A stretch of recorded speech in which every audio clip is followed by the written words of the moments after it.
some money, you're gonna feel different. Straight up. You might even, all that other advice I could have gave you, this is the short version.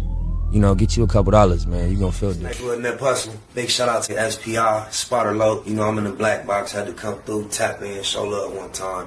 Yeah, y'all make sure y'all subscribe. Stay tuned. All that. Shout out to Moxie Approve, because nobody wins when the family feuds. And he got a story about a West Coast family feud. Dash Dillinger and Snoop Dogg double jizzle. I don't know where Moxie Approve is from, but we've grown to appreciate his content here in the black box. Looked interesting to me, so I pulled it up. Let's see what's cracking. Snoop Dogg spent years telling us what Suge Knight did to artists at death row. Suge made enough money off of all of us to where he shouldn't get a dime off of Tupac. Now, his own cousin is accusing Snoop. That's crazy. That interview they just showed, they asked him about me in that interview too. He spoke on me in that interview. I forget exactly what was said, but it was disrespectful, sarcastic. Oh, my mama. Becoming him. He did a show and didn't take me, so I figured, like, why you know what's going on? He just he said something about some beef. He like, I mind my own business. If I'm watching that, I could give. Well, they asked me about somebody. Nah, I forget. That might. like you ain't sign your catalog over to me. Publishing, trademarks, missing credits, $1 billion catalog deal. We got it, and that's all we wanted, because I'm finna sell everything for $1 billion to Universal. And when the paperwork war got personal, I'm gonna tell you what Snoop thinks about it. What's that? Absolutely nothing. So the Dog Pound started exposing things that had nothing to do with music. You say I got 30 kids? Well, your husband got more kids than I got that you don't even know about. This is the story of how hip-hop's fence sitter. And she had a baby with a woman. Oh, I didn't come in for this. Became the next Suge Knight. I own death row, so I do what the f I want to do. He's worse than Suge. I see you ain't got shit to do but hate on me, huh? Suge took care of his people. I'm operating off of principle, and he operating off of ego. In a minute, I'm gonna f you up, cuz. This is Snoop Dogg Cap Stories Part 3. You got cap in your raps. You got cap in your raps.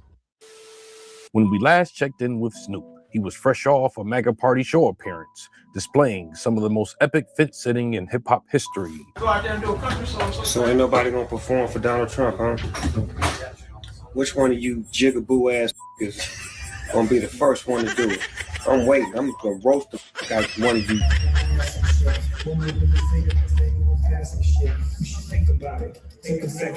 He wouldn't cut this journey short, but rather expand his territory. Every now and then, a glimpse of the Calvin would appear.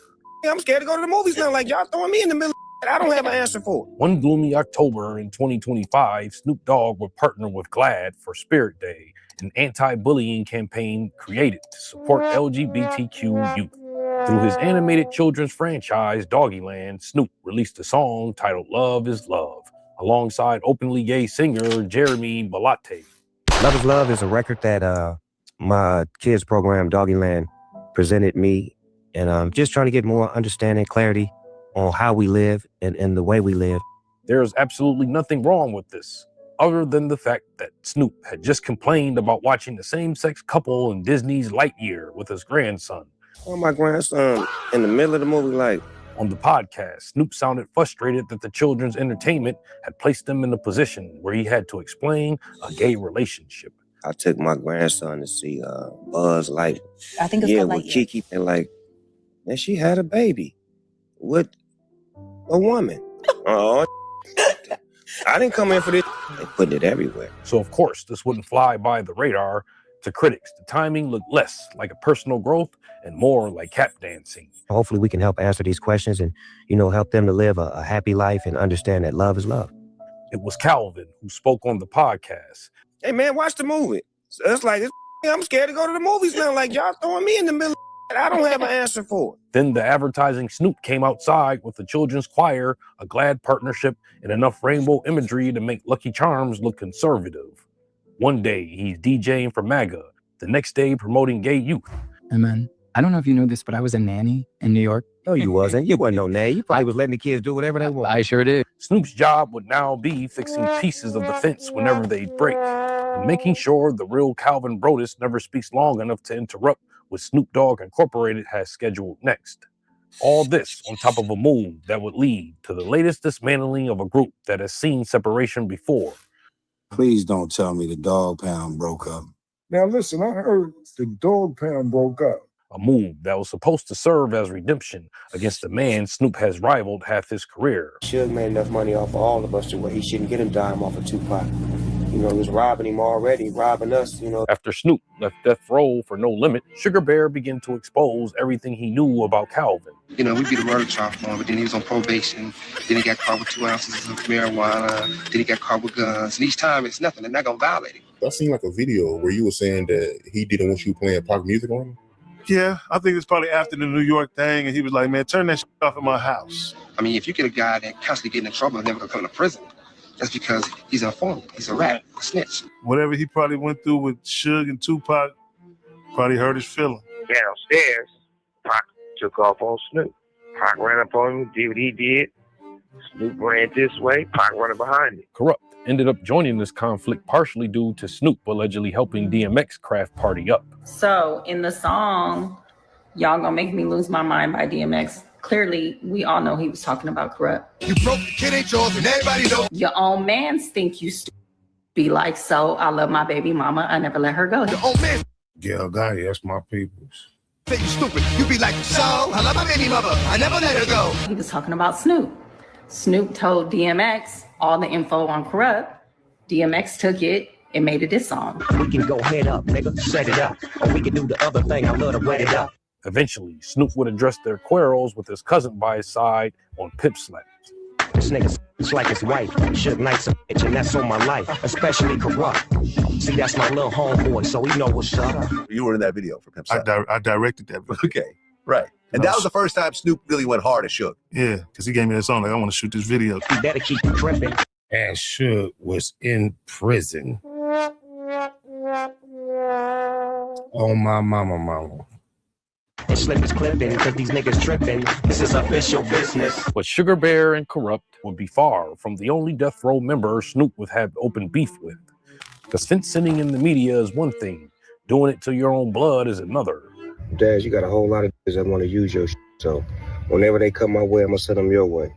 While Snoop was busy fixing his public image with rainbows and children's choirs, he was already dismantling the legacy of the man who helped him build it.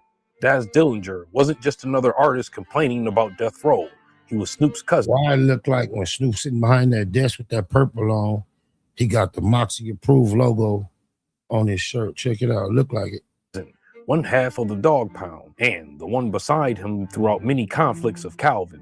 Rap icon Snoop Dogg now owns the record label that propelled him to stardom. So when Snoop acquired Death Row Records in 2022, it should have felt like family finally got the house back. Deals could finally be worked now, being that everything is owned by the family. See you soon, cuz.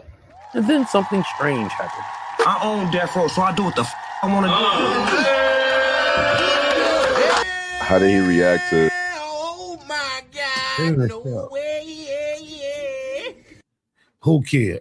Remember, he asked Snoop Dogg some bullshit questions, tried to bait him in to a conversation about the law. Where you at, Who Kid? Goofy ass, scary ass. Like you owning a Death Row, like, you know, I don't think I've ever asked you that, like, you know. Well, in the beginning, he didn't like it. He didn't like it, right? He didn't understand it. He just felt like I was buying a bunch of problems and buying a new relationship with Suge Knight.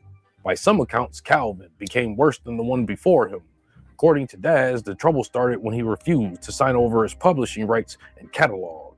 You know, he did a show and didn't take me, so I figured, like, why you know what's going on? He just like, you didn't sign your catalog over to me. I'm keeping it, you know what I'm saying? It's worth a lot. In his version of events, Snoop purchased the Death Row name and began consolidating everything attached to it. He owned the label, but I own the publishing. He accused Snoop of going behind his back and trademarking intellectual property connected to the Dog Pound so it could be repackaged later inside a larger Death Row catalog deal. I don't want to move forward because it's like you already try to beat me. You went behind my back and try to trademark the duct tape logo and the name. without my permission. Comparing the catalog for a reported billion-dollar sale to Universal. And like I said, they tried to go behind my back and trademark all my work and then plumb my face like, yeah, we got it. And that's all we wanted because I'm finna sell everything. That nigga like Uncle Fester, like a motherfucker. Like, he ain't never sagged his pants a day of his life. Look like mommy little CT a little bit too. His CT had a little more weight on him.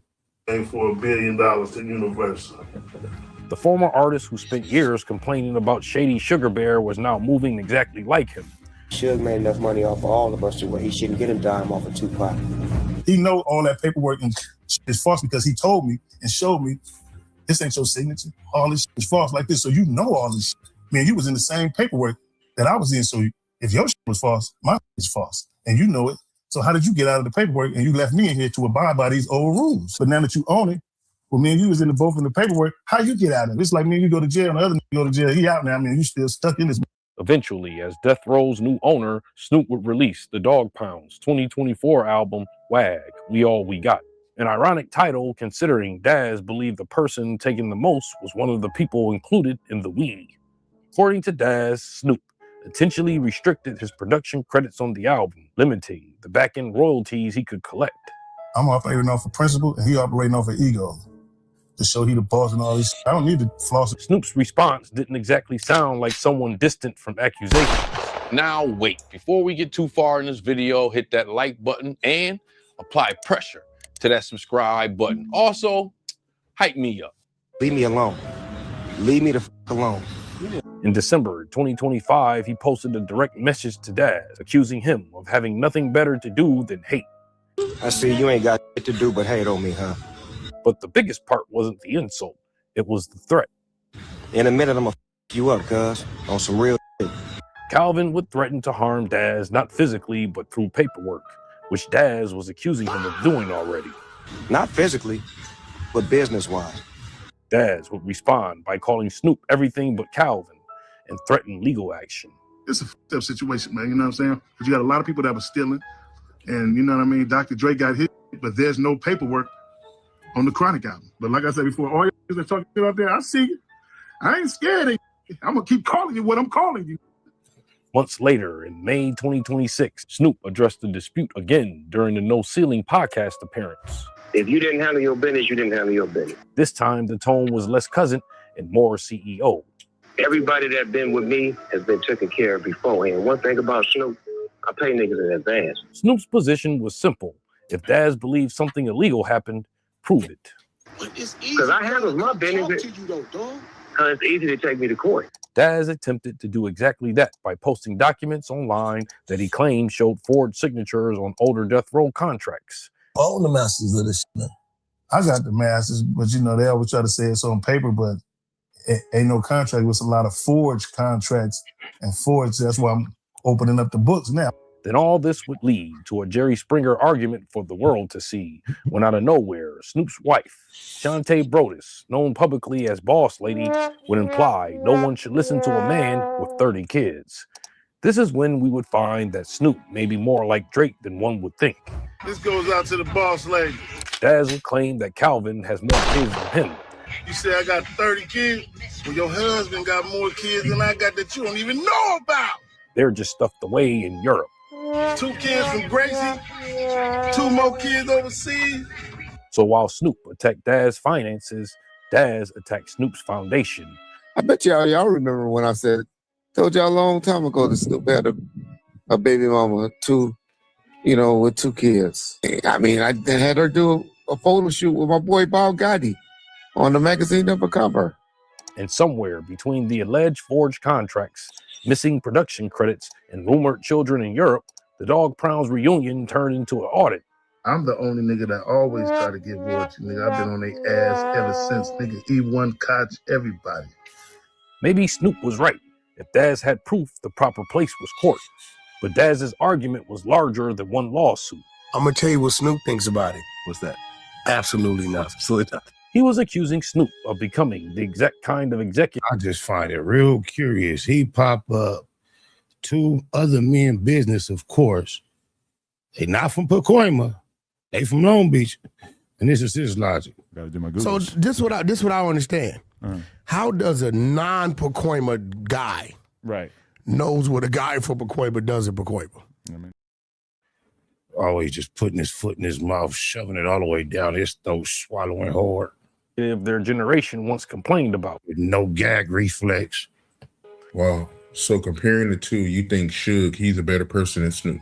He's worse than Suge. Suge took care of his people. Because this time, Snoop wouldn't fence it. He would pick a side that suited mostly him. I guess you that's it. claim that Snoop has a bunch of hidden kids in Europe. I was just making us just talking. Yeah. Man, niggas be playing cold games. That remind me growing up on the east side. Females that grow up in the same bed, get into a petty argument, get to calling the county on each other, reporting shit that really a fuck. Them niggas easty as a mother. Get you some money, you gonna feel different. Straight up. You might even, all that other advice I could have gave you, this the short version.